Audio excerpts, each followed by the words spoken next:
Where do I even begin?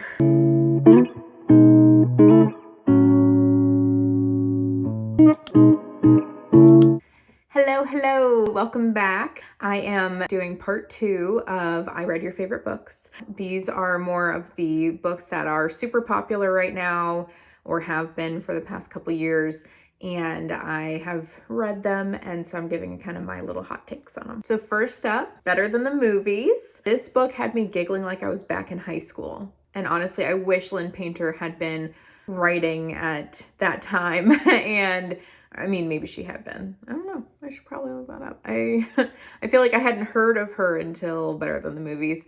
And this book, God, I wish it had been around when I was in high school so I could have read it as like a high schooler. Man, it took me back. It made me feel like I was back in high school, and I loved it. I devoured this book. Liz is such a character. Wes is amazing. I am so looking forward to their sequel that I pre-ordered already. Of course, I'll have to wait for my Libby so I don't ruin my copy of it.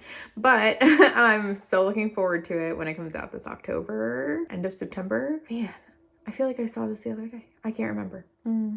Regardless, it's coming out soon. But if you want a feel-good rom-com that has that warm, glowy love, but isn't super smutty, for lack of a better word. This is a YA romance, so it's not going to be that hot, spicy stuff, but gosh, it is just so good. I actually had my book club read this because I had heard so many good things about it, and I hadn't had a YA book on there yet. Surprisingly, even my like hardcore spicy romance girlies loved this book. Okay, next up, The Cruel Prince. Where do I even begin? I had a love-hate relationship with this book, if I'm being honest. Now hear me out. The beginning was stuffed with so much information that my brain was like about to pop. I was about to stop computing as soon as it picked up. For that fact alone, I gave it 3 stars. In a way, it was the debut of the series, but it also was a filler book where it laid out all the information for the series. Well, most of the information. What's funny is each book in the series grew a star for me. Like, it just got better and better. For instance, second book, The Wicked King, up to 4 stars. The third book, The Queen of Nothing, which is technically the final book, 5 stars, folks. 5 stars. I was glued to this book. Every time I meet someone who hasn't read this book and is a fantasy lover or is okay reading fantasy, even if they don't typically reach for those, I always tell them to stick it out. Read Cruel Prince, and you have to continue on. You have to read the whole series if you start Cruel Prince. Even if you can't stand Cruel Prince, keep going. It just gets so good. Even my mom, I told, like, you have to read all of them. She was like, I'm so glad you told me that. So trust me, even the most hardcore fantasy, paranormal, romancy girls like mama have to be told this, like, just keep going. It's so funny because I read some fae books in high school that I thought were just so unique and so cool, and this reminded me so much of those. I don't know if anyone's heard of Wicked Lovely. That one, this definitely gave Wicked Lovely vibes at certain points. And I think you'd pick up on when those points are if you've read that and then you read Cruel Prince. Like, I think you'll see the connect there. It's usually like in the human world, you know. I think you'd see the connect there. And then after the series finished, we got How the King of Elfhame Learned to Hate Stories. Side note, loved this. 5 stars. It really gives a look into Cardan and why he is the way he is. Not to mention the sketches throughout the novel were phenomenal and beautiful. I have always been and always will be an art freak, so I really appreciated those. It's always so special having art like that in my books. Special artwork in a book? I'm buying it.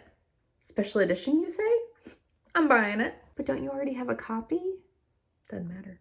Anyway, it's a cozy series, so perfect for fall. I will say that it's definitely one that you want to just like curl up and not leave once you start. Next, we have We Were Liars, another book club pick. One of the other girls I'd already read, and she was like, oh, you guys all need to read this. And I had seen it a lot, but what even was that? Honestly, I barely remember it. It's like a fever dream. And honestly, I kind of feel like that was the point of the book. Definitely not worth the hype unless you like pretentious people and lingering questions.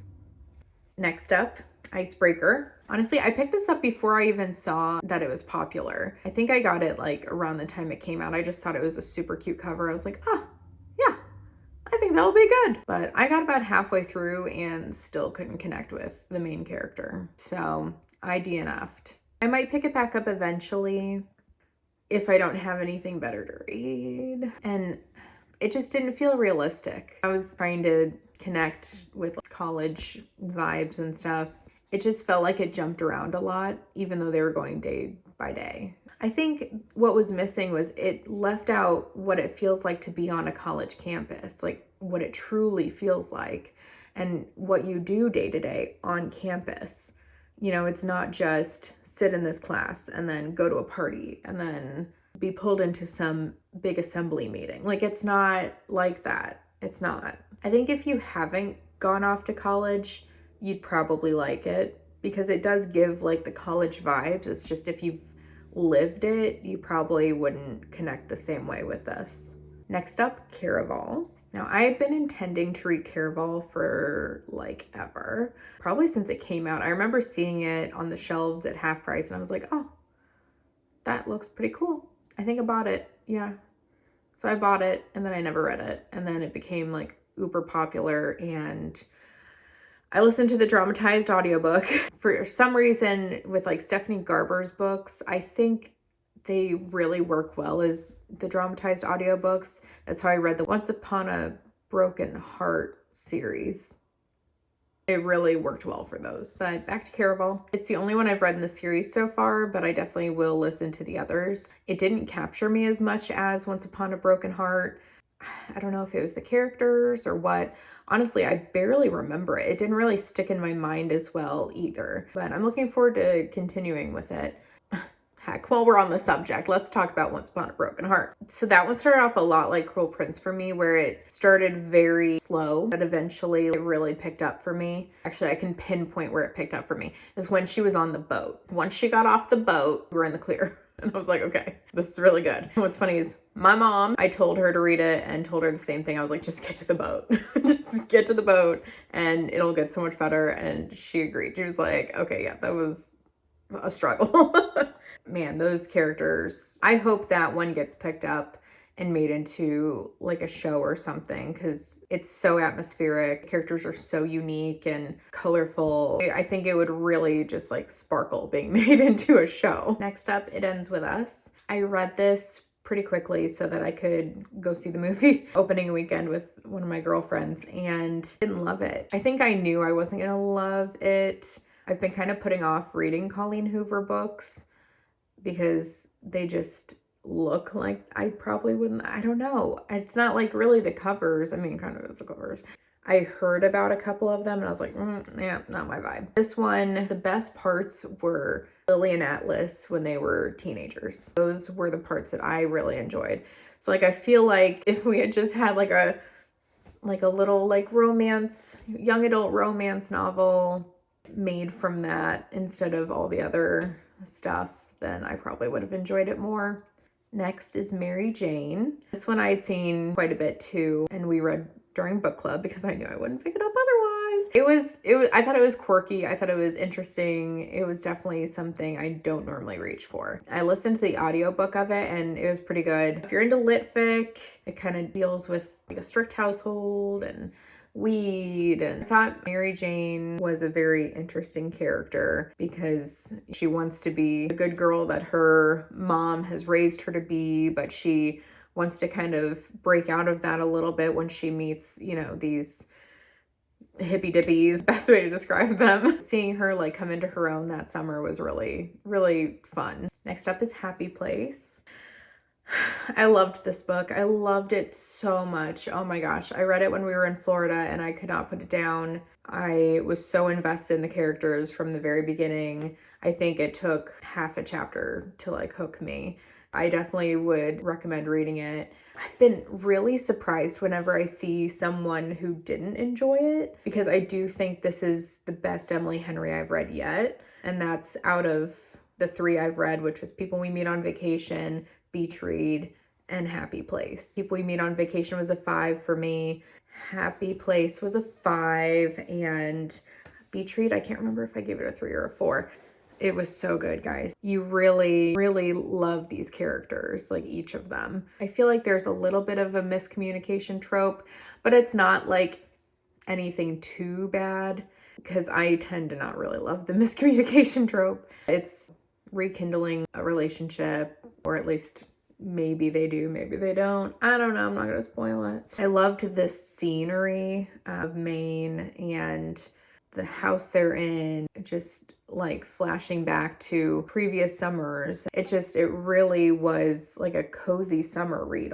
Next up, It Happened One Summer, and I'm also gonna lump in Hook, Line, and Sinker into this. I didn't love either of them, which really shocked me because I thought these were going to for sure be books I'd love. I don't know really what it was about them that made me not care for them too much. I think the main thing was, for the first one at least, our lead girly was kind of prissy. I know this really opened up the world of romance books for one of the girls in our book club. And then another one also just has now been reading like every Tessa Bailey book under the sun since reading this. I'm glad that, you know, it's worked for them and made them want to read more. And I'm sure it's done the same for other people. I think there was lacking the depth I need out of a romance novel. And so that's probably why I didn't love them. Well, thanks for hanging out with me. I might make another part to this, part 3. But for now, that was my whole list that I had. So if you missed part 1, go back to my channel and find that and watch it. If you liked these videos, give them a like, let me know. And I'd love for you to subscribe so that we can keep talking books. I'll see you guys later. Bye.